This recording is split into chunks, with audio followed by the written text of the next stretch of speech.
성부와 성자와 성령의 이름으로 아멘. 하늘을 우러러 사랑을 하느님 아버지 뜻 안에서 예수님과 어머니 하나 되신 성심의 용에 대어 기도드립니다.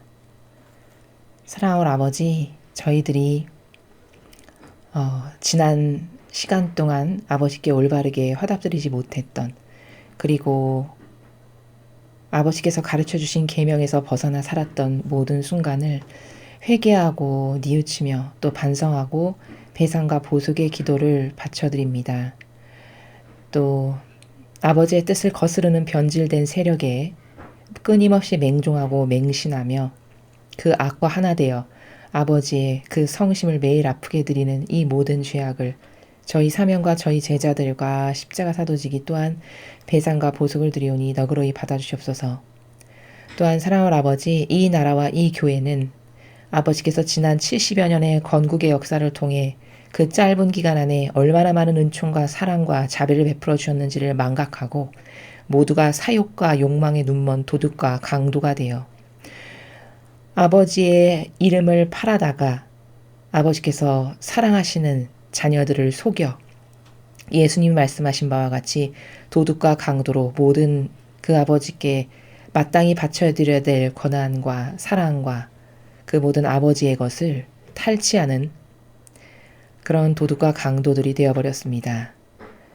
그리하여 속이는 모든 영혼들과 함께 그들을 지옥으로 끌고 가는, 그래서 아버지의 성심을 매일 아프게 드리는 이 죄악을 저희 사명과 저희 제자들이 배상과 보속을 드리오니 예수님과 어머니 하나 되신 성심을 통해 바쳐드리는 이 부족하오나 저희들의 이 옳은 의지 가운데 드리는 기도로 아버지 부디 조금이나마 위로받으시옵소서.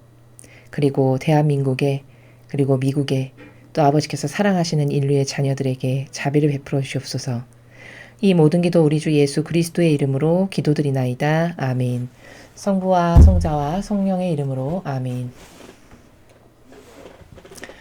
안녕하십니까. 하느님의 뜻 선교의 윤피아 수녀입니다.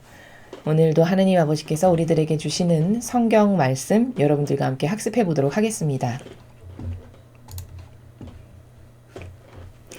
2021년 3월 5일 사순제 2주간 금요일입니다. 제1독서 창세기 37장 3절에서 4절, 12절에서 13절, 17절에서 28절까지의 말씀입니다. 이스라엘은 요셉을 늙음하게 얻었으므로 다른 어느 아들보다 그를 더 사랑하였다. 그래서 그에게 긴 저고리를 지어 입혔다. 그의 형들은 아버지가 어느 형제보다 그를 더 사랑하는 것을 보고 그를 미워하여 그에게 정답게 말을 건넬 수가 없었다. 그의 형들이 아버지의 양떼에게 풀을 뜯기러 스켄 근처로 갔을 때 이스라엘이 요셉에게 말하였다. 네 형들이 스켄 근처에서 양떼에게 풀을 뜯기고 있지 않느냐? 자, 내가 너를 형들에게 보내야겠다. 그래서 요셉은 형들을 뒤따라가 도탄에서 그들을 찾아냈다. 그런데 그의 형들은 멀리서 그를 알아보고 그가 자기들에게 가까이 오기 전에 그를 죽이려는 음모를 꾸몄다. 그들은 서로 말하였다. 저기 저 꼼쟁이가 오는구나. 자, 이제 저 녀석을 죽여서 아무 구덩이에나 던져놓고 사나운 짐승이 잡아먹었다고 이야기하자. 그리고 저 녀석의 꿈이 어떻게 되나 보자. 그러나 르우벤은 이 말을 듣고 그들의 손에서 요셉을 살려낼 속셈으로 목숨만은 해치지 말자 하고 말하였다. 르우벤이 그들에게 다시 말하였다. 피만은 흘리지 마라. 그 아이를 여기 광야에 있는 이 구덩이에 던져버리고 그 아이에게 손을 대지는 마라. 르우벤은 그들의 손에서 요셉을 살려내어 아버지에게 되돌려보낼 생각이었다. 이윽고 요셉이 형들에게 다다르자 그들은 그의 저고리, 곧 그가 입고 있던 긴 저고리를 벗기고 그를 잡아 구덩이에 던졌다. 그것은 물이 없는 빈 구덩이였다. 그들이 앉아 빵을 먹다가 눈을 들어보니 기랏에서 오는 이스마엘인들의 대상이 보였다. 그들은 여러 낙타에 향고무와 유향과 바닐향을 싣고 이집트로 내려가는 길이었다. 그때 유다가 형제들에게 말하였다. 우리가 동생을 죽이고 그 아이의 피를 덮는다고 해서 우리에게 무슨 이득이 있겠느냐. 자, 그 아이를 이스마엘인들에게 팔아버리고 우리는 그 아이에게 손을 대지 말자. 그래도 그 아이는 우리 아우고 우리 살부치가 아니냐. 그러자 형제들은 그의 말을 듣기로 하였다. 그때 미디안 상인들이 지나가다 요셉을 구덩이에서 끌어내었다. 그들은 요셉을 이스마엘인들에게 은전 20잎에 팔아 넘겼다. 이들이 요셉을 이집트로 데리고 갔다. 주님의 말씀입니다. 하느님 감사합니다.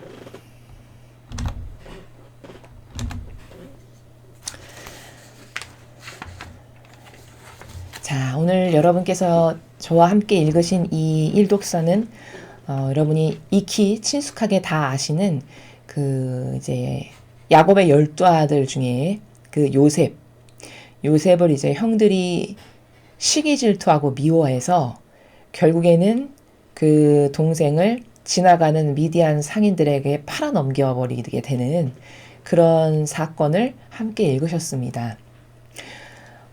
우리는 오늘 이 일독서에서 무엇을 발견할 수 있냐? 하느님께서는 악을 통해서도 선을 이끌어내신다는 사실입니다.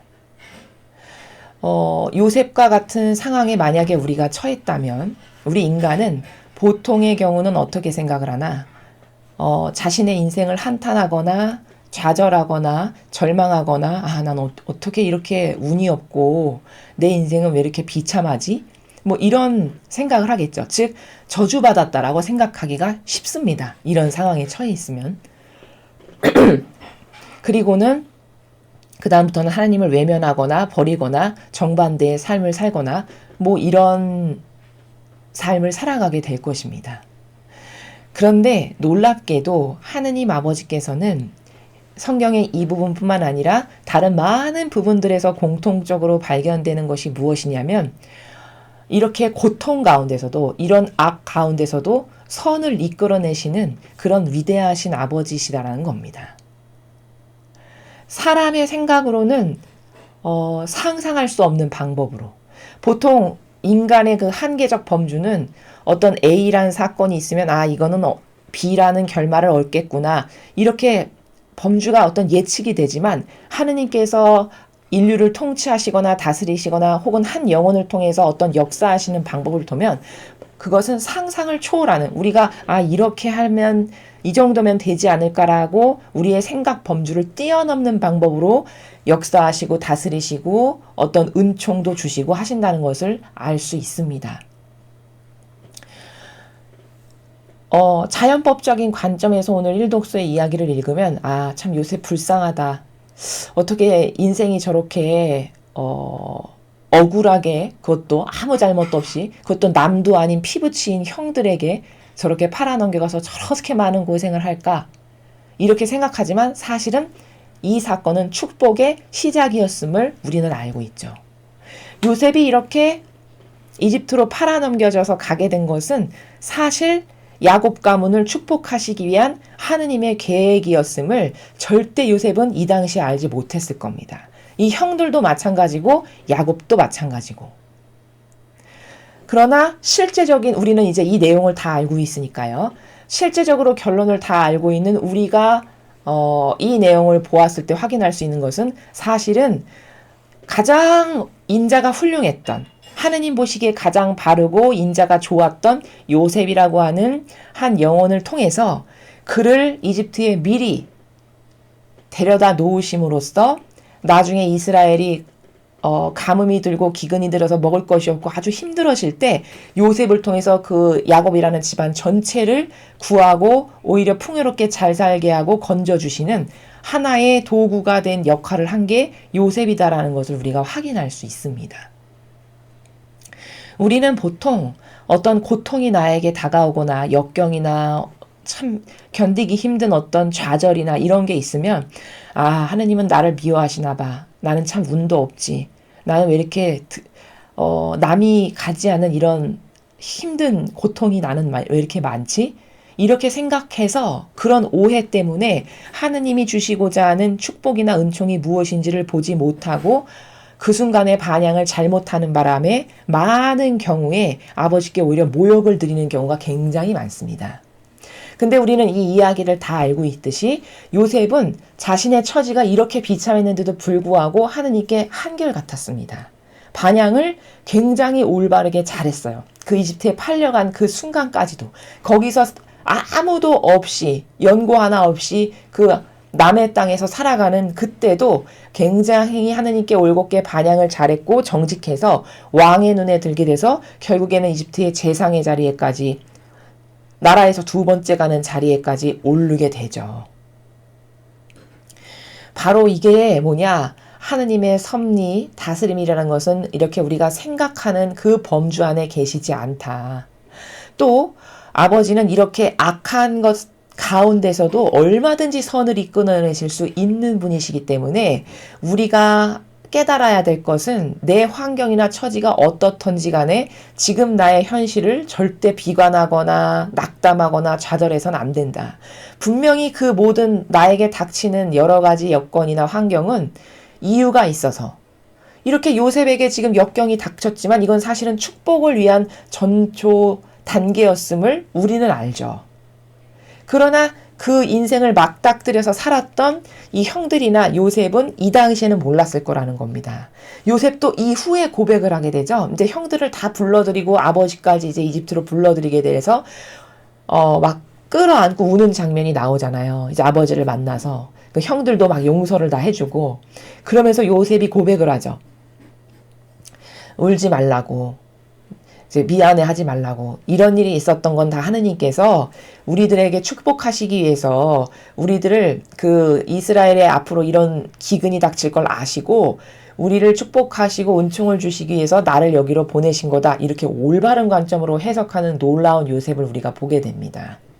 이게 하느님의 뜻에 그분을 경외하고 사랑하는 마음으로 살았기 때문에 아버지의 뜻이 자기에게 어떻게 있는지를 정확히 꿰뚫어서 볼 수 있는 영안이 이 요셉에게는 있었음을 우리가 발견할 수 있죠. 바로 그게 아버지의 뜻이라는 겁니다. 하느님의 뜻 이러면 보통 좋은 것만을 생각하기 쉽습니다. 인간은 기쁘고 행복하고 좋아지는 것, 늘 콧노래가 나오고 늘 풍요하고 이런 것만이 하느님의 뜻이 아닙니다. 하느님의 뜻은 수많은 다양한 종류가 있고 그 중에 대다수의 많은 경우는 정말 아버지의 뜻 안에는 고통이나 역경이나 환난이나 좌절할 수밖에 없는 이런 많은 것들을 허락하시는 경우가 많은데, 그 이유는 물론 그 때마다 다 다르지만 그것을 통해서, 그런 고통을 통해서 어떻게 반영하느냐에 따라서 축복이 될 수도 있고 저주가 될 수도 있는 이런 다양한 아버지의 계획 안에 놓여 있는 것이지, 그것을 깨닫지 못해서 자신에게 뭔가 좀 어려움과 고통이 조금 닥쳤다라고 해서 그 순간에 하느님께 올바르게 반영을 못하면 정말 이거는 너무 아까운 거고, 아버지가 시험을 통해서 무엇을 주시고자 하시는 특별한 계획이 있을지도 모르는데 그것을 내가 거절해버리는 그런 순간이 될 수도 있다는 것을 깨달아야 한다는 것입니다. 또 여기서 하나 부차적으로 발견할 수 있는 것은 여기 요셉을 팔아넘기는 게 놀랍게도 남이 아니라 형제들이죠. 형들. 그 인간의 악의 속성 중에 자아를 가지고 살면 많은 악이 인간을 지배하게 되는데, 그 중에 오늘 이 일독서에서 볼 수 있는 거는 시기질투라는 악. 인간의 그 감정을 타고 역사는 시기질투라는 악이 얼마나 무서운 악인가. 남이 요셉을 팔아넘기는 게 아니라 피부치인 형제 간에 형들이 팔아넘긴다는 이 사실을 통해서, 시기질투라는 악에 휩싸이게 되면 저렇게 형제지간도 팔아넘기고 심지어 죽이려고 하는 걸 겨우 말려가지고 팔아넘기는 걸로 지금 바꾼 거잖아요.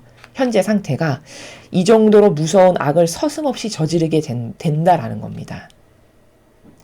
그러면 이건 얼마나 지금 악에게 심하게 짓밟히고 지배당한 상태냐면 계명에 정반대죠.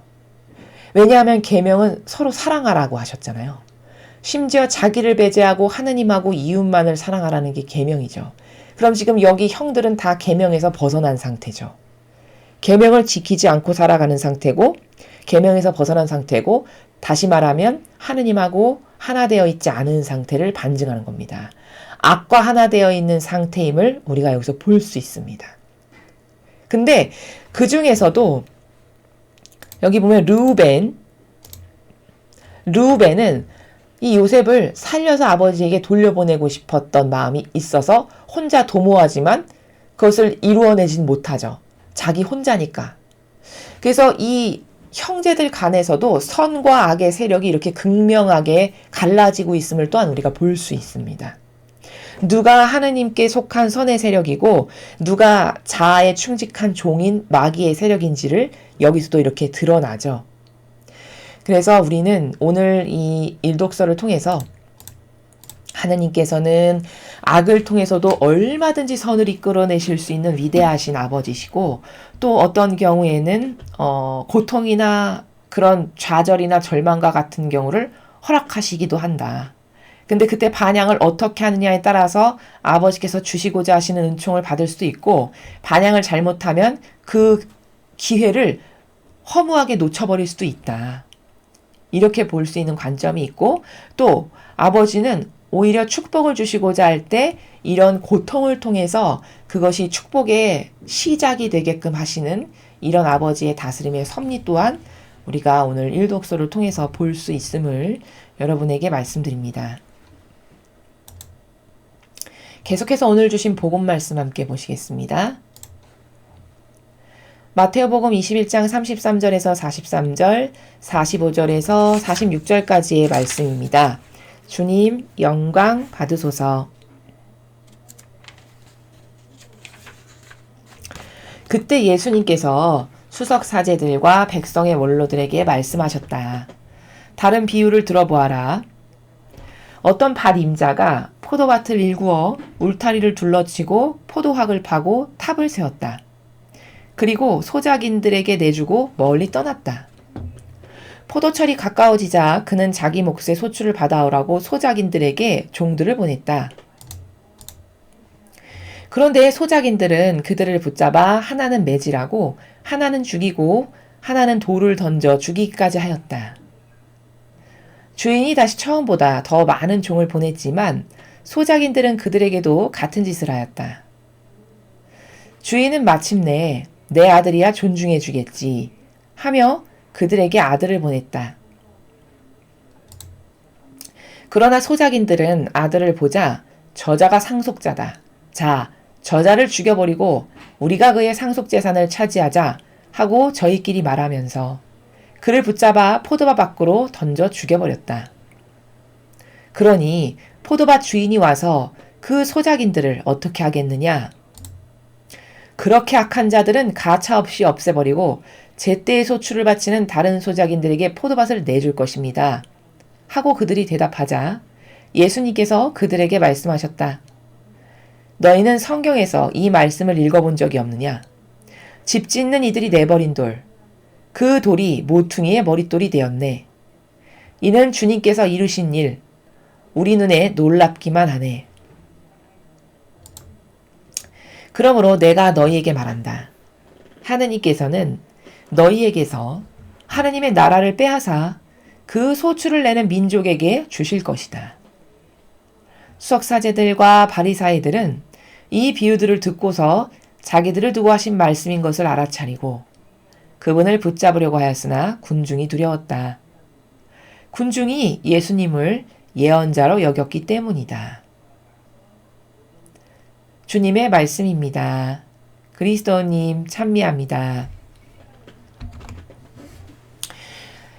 예, 오늘 이 비유를 통해서 우리는 아버지의 말씀이 얼마나 정확하게 이루어지고 있는가에 대해서 소름이 끼칠 만큼 놀라워하지 않을 수 없습니다. 자, 왜냐하면 여기 지금 소작인들이 누구죠? 누구를 빗대서 말씀하신 겁니까? 그렇죠. 바리사이와 수석사제들과 율법학자들 이런 기득권의 세력을 두고 하신 말씀입니다. 근데 그 소작인들이 즉 기득권의 세력이 주인의 포도밭을 경작하라고 보낸 사람들이죠. 여기 보면. 그러니까 사실 그들은 그 소작인들은 충직한 종의 역할을 해야만 되는 직분입니다. 그런데 자신들의 직분을 망각하고 잊어버리고 주인 행세를 하죠. 분명히 그 포도밭은 그 밭 주인 건데, 밭 임자 건데, 그 밭 주인에게 그 속한 종에 불과한 소작이니 마치 자기 것인 양, 자기가 그 밭의 주인인 양 행세를 하죠. 이렇게 기득권의 세력을 자기네들끼리 견고하게 쌓아가지고 거기서 그러니까 하느님 행세를 합니다. 이걸 괘씸하게 여기신 하느님 아버지께서 처음에는 그 소출을 거둬오라고 종들을 계속 보냈는데 계속 종을 죽이죠. 그러니까 이게 뭐냐? 이게 지금 정확히 이스라엘을 두고 하시는 말씀이신데 계속 예언자를 보내면서 인내하십니다. 기다리시는 거예요. 그 자비하신 아버지의 마음이. 이 예언자 보내고 또 죽였어. 그래. 그럼 이번에는 얘한테, 이 사람한테 계속 보내면서 인내하시는데 보내는 족족 소출을 거둬오라고 아버지께서 보내시는 종들을 족족 다 죽여버립니다. 그게 바로 기득권의 세력인 수석사제와 바리사이들과 율법학자들이었어요. 그러니까 마지막 기회로 하느님께서 그래, 그래도 내 아들을 보내면 내 아들은 인정해 주겠지 해서 예수님을 이스라엘에 진짜 보내셨죠. 마지막 기회였던 거죠. 이스라엘에게는. 그랬는데 어떻게 됐죠? 그 기득권의 세력이 그 소작인들이 밭 주인의 아들마저도 죽여버리죠. 오히려 어떻게 죽여버린다고 여기 앞에 나왔죠? 와, 저 상속자 왔다, 상속자. 저 상속자를 죽여버리자. 그럼 이게 다 우리 거가 돼. 이 정도로 사악한 세력이 바로 기득권의 세력인 바리사 율법학자 수석 사제들이었다는 겁니다. 그래서 아들을 죽여버리고 자기들이 그 모든 권한과 기득권과 영예와 영광과 이 모든 것을 자기네들이 다 차지한 거죠. 이렇게 수천 년을 기다리셨는데 소출은 내지 않고 아들마저도 죽여버렸어요. 그래서 이스라엘이 어떻게 됐습니까? 진짜 망했습니다. 여기 비유에서 말씀하신 그대로 망했죠. 그래서 어떻게 조치를 취하셨냐?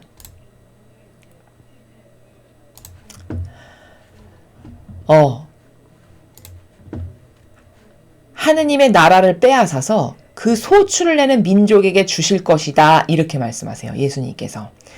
그래서 진짜 이스라엘, 선민이라고 특별한 사랑과 은총으로 뽑으셔서 그 나라가 하나님께 올바르게 반향하고 잘하는 것을 보는 다른 많은 기타의 나라들이 그 모범을 보고 배워서 아버지의 뜻이 점점 전파돼서 전 인류가 아버지를 믿고 아버지의 뜻에 순종하는 이런 인류가 되게 하는 게 아버지의 계획이셨는데 선택한 그 민족이 그 기득권의 세력이 올바르게 반향을 하지 못하고 끝내 회개를 하지 않고 하나뿐인 외아들마저도 죽여버리는 이런 악독한 기득권의 세력이 된 것을 아버지가 확인하시고는 완전히 망하게 하시고 이제 다른 나라를 찾으신 겁니다. 그게 이방인의 다른 나라들, 예를 들면 지금 우리나라와 같은 제2의 다른 나라를 찾으셔서 복음이 이렇게 선포되고 전파되게 하신 겁니다. 그래서 소출을 내는 민족에게 주실 것이다라고 해서 선택된 여러 나라 중에 가장 성소가 많다라고 알려져 있는 우리나라가 대표적인 예입니다. 그렇게 선택된 나라예요, 우리가. 소출을 내는 다른 민족에게 아버지의 은총이 이제 거기는 끝났다라고 보시고 아버지의 은총이 우리나라에게 있어서 무려 70여 년이라고 하는 이 짧은 시간 안에 나라가 이토록 많이 경제 성장이나 모든 면에서 발전할 수 있었던 것도 다 이런 연유에서고 성소나 이 가톨릭이라고 하는 이 종교도 이 짧은 시간 안에 기하급수적으로 늘었던 이 이유도 다 이제 내가 소출을 내는 민족을 찾아야 되겠다 해서 선택된 민족이 바로 우리나라이기 때문에 이렇게 많은 나라적으로도 종교적으로도 엄청나게 풍요의 은총의 사랑을 듬뿍 받아서 이렇게 성장한 나라가 지금의 우리나라다라는 겁니다. 자, 그런데 만일에 지금 우리나라가 위태위태한 건 뭐냐? 이스라엘과 같은 꼴이 될까봐 위태위태한 거예요. 아버지께서 소출을 안 내. 내가 이렇게 많은 은총을 부어줬는데 너희들이 나를 배신하고 끝내 회개하지 않고 내 아들마저 죽였단 말이지. 너희는 이제 끝이다 해서 망했잖아요, 이스라엘이. 그리고 다른 나라를 찾았는데 그 중에 찾은 이방인의 다른 나라 중에 가장 많은 은총을 받은 나라가 동방의 작은 나라라고 일컬어지는 우리나라예요. 그래서 우리나라의 성소는 유럽의 몇 개 대륙을 합한 것보다도 많다라고 이게 통계적으로 나와 있는 사실입니다. 이 정도로 축복을 많이 받은 겁니다. 그리고 불과 전쟁의 잿더미에서 진짜 맨 땅에서 아무것도 없었던 황폐한 나라가 불과 70여 년 만에 훌륭한 위대한 2명의 지도자를 하느님께서 주셔가지고 그 위대하고 훌륭한 아버지 보시기에 옳다, 옳은 속성과 근성을 가지고 있다라고 하는 2명의 지도자를 통해서 100년도 안 되는 짧은 시간 안에 엄청난 효율적인 성장과 발전을 이룩한, 그래서 전 세계 사람들이 우리나라가 한창 고도화된 성장을 이루어 나갈 때 저건 한강의 기적이다라고 불릴 만큼, 아시아의 용이다라고 불릴 만큼 이 정도로 기하급수적인 발전을 할 수 있었던 것은 똑똑해서거나 잘나서가 아니라 아버지의 이런 은총을 주시고자 하시는 그 아버지의 섭리, 그 자비하신 사랑, 선택받은 그 사랑 때문에, 그 은총 때문에 이런 모든 것이 가능하다라는 것을 인지할 수 있어야 된다는 것이죠. 그런데 불행하게도 우리나라도 지금 어떤 전철을 밟아가고 있냐. 이때까지는 이렇게 아버지의 특별한 은총으로 참 성소도 많고 나라도 발전했는데 우리나라도 이런 이스라엘과 똑같은 전철을 지금 밟아가고 있는 겁니다.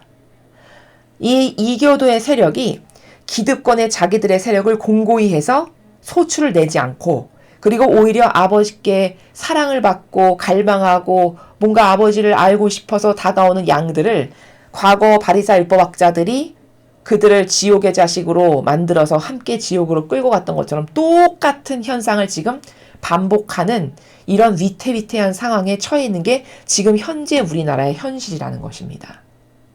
만약에 여기서 이스라엘과 같은 똑같은 패망의 결과를 맺지 않으려면 빨리 우리나라는 깨어있는 사람만이라도 회개하고 뉘우치고 배상과 보속의 기도를 많이 해서 이렇게 이스라엘이 아버지의 뜻을 거슬러서 그 많은 축복에도 불구하고 화답을 올바로 못해서 오히려 모욕과 역겨움만을 돌려드려가지고 나라가 망했는데 우리나라도 지금 그렇게 되게 생겼습니다. 아버지 죄송합니다. 지난 70여 년간 얼마나 많은 은총과 축복을 주셨는지도 모르고 그걸 올바르게 감사를 할 줄 알았나?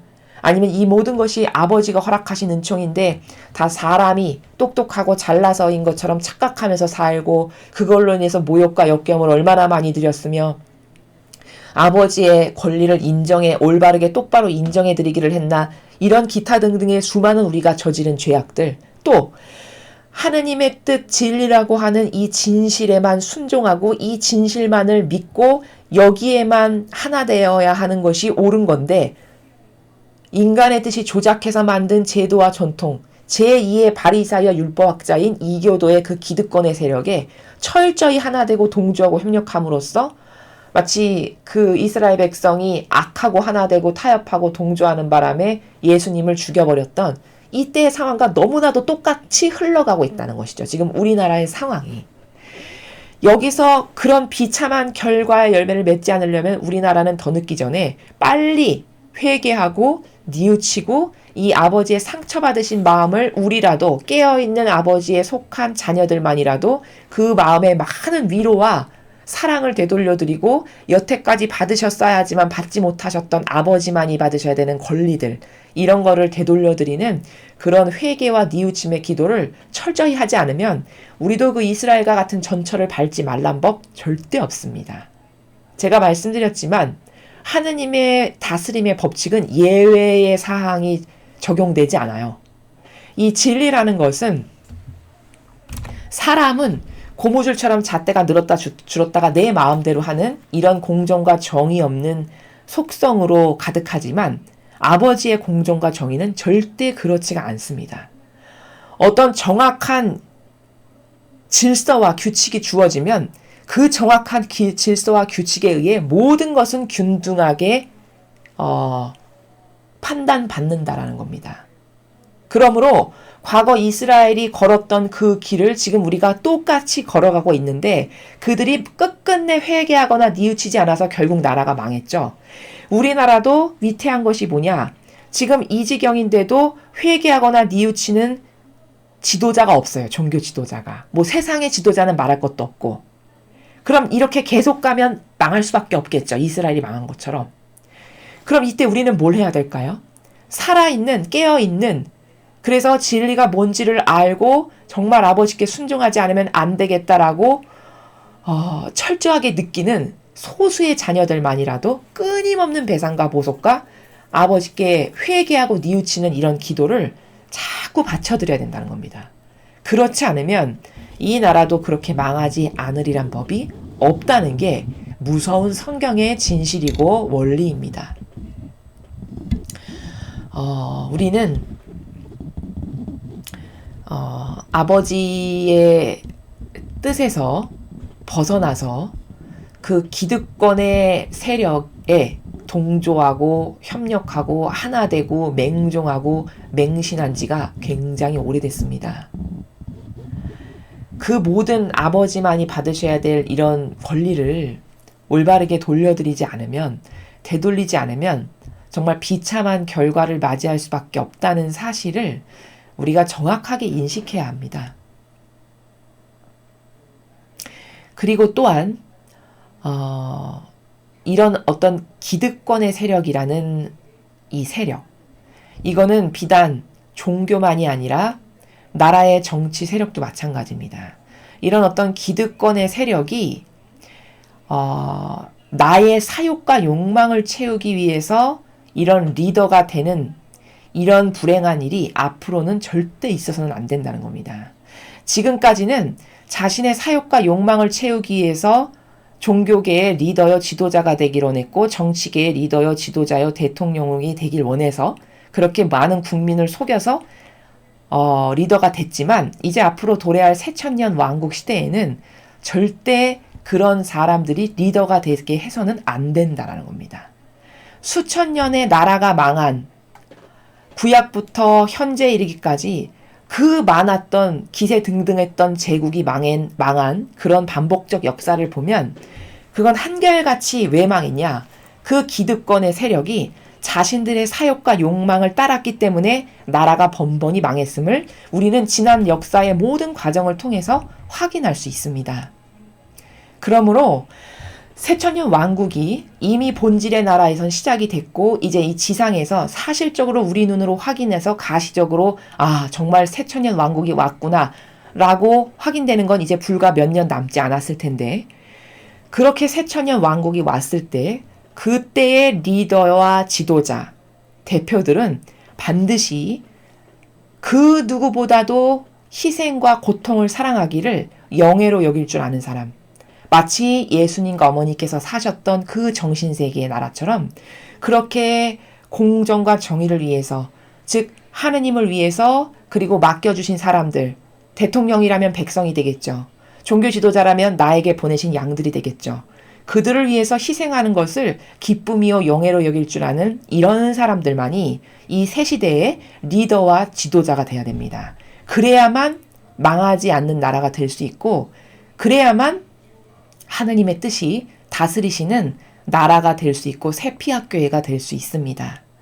이 강의를 들으시는 여러분들께서는 이 사실을 명심하시고 이제 앞으로 지도자를 뽑거나 어떤 리더를 선택해야 되는 순간들이 오실 때 반드시 이 기준으로 도대체 어떤 사람이 희생과 고통을 영예로 여기는 사람일까? 그 속성을 보시기 바랍니다. 이기주의자, 사욕과 욕망을 감히 아버지의 집에 들어와서 찾으려는 자, 사욕과 욕망을 다 얻기 위해서 사실은 정치인이 되는 거지만 가머니솔로 국민을 속여서 마치 엄청나게 나라를 위해서 희생하는 사람인 것처럼 코스프레하는 이런 리더들이 다시는 이 나라의 리더가 되게 해서는 안 될 것입니다. 여러분들께서는 이 사실을 반드시 명심하셔서 앞으로 여러분께서 투표권을 행사하시거나 어떤 대표나 리더를 뽑아야 되는 순간이 다가오셨을 때 그 사람이 맺은 열매를 통해서 과연 이 사람이 공의로운 공정과 정의를 사랑하고 지킬 줄 알며 의인의 정신이 있는가? 그리고 자신을 배제시키고 나라와 국민을 위해서 또 나에게 맡겨진 양들을 위해서 희생하는 것을 기쁨으로 여길 수 있는 열매를 맺은 사람인가? 라는 것을 보시고 그런 리더들을 뽑아야만 이 과거로부터 수천 년간 이어져 내려온 인간의 뜻이 조작해서 만든 이런 역겨운 기득권의 세력을 이제 부술 수 있는, 그래서 새로운 아버지께서 다스리실 수 있는 그런 리더들을 반드시 뽑지 않으면 안 된다.